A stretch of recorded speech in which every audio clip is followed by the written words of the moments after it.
your candidacy and your hopes for the country and message you for election next Monday. Maraming salamat po sa inyo, sa mga panauhin natin, sa mga nakikinig po sa atin ngayon. Ako po ay excited na po na magsilbi at magserbisyo para sa taong bayan. Sana po pagpalain po tayo sa ngayong darating na halalan. Ang advocacy po natin ay simple. 8 taon na po natin pinaglalaban ng hanay ng mga kagulong para sa lahat ng mga Pilipino na gustong gamitin ang motorsiklo para sa hanap buhay nila.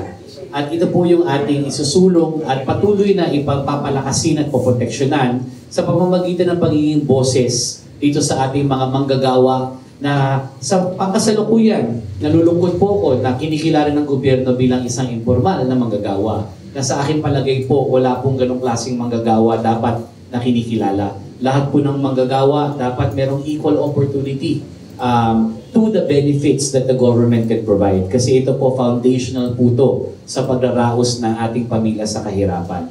Kaya nga po, sana po, sa lahat po ng mga manggagawa dyan, kung feeling nyo hindi po kayo naalagaan, o feeling nyo hindi po kayo naririnig ng ating gobyerno, meron na po tayong representante na makikipaglaban para sa inyo.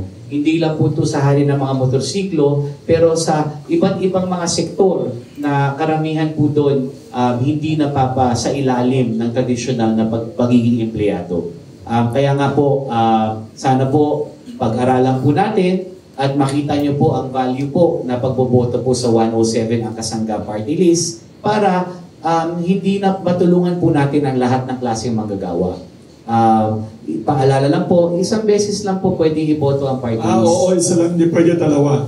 Hindi po pwede dalawa, mag-i-invalido po yung boto natin pag higit sa isa, at sayang naman po ang ating boto kung hindi po yun makakount. At marami po sa atin, nakakalimutan po iboto yung party list kasi nasa likod po tayo ng balota.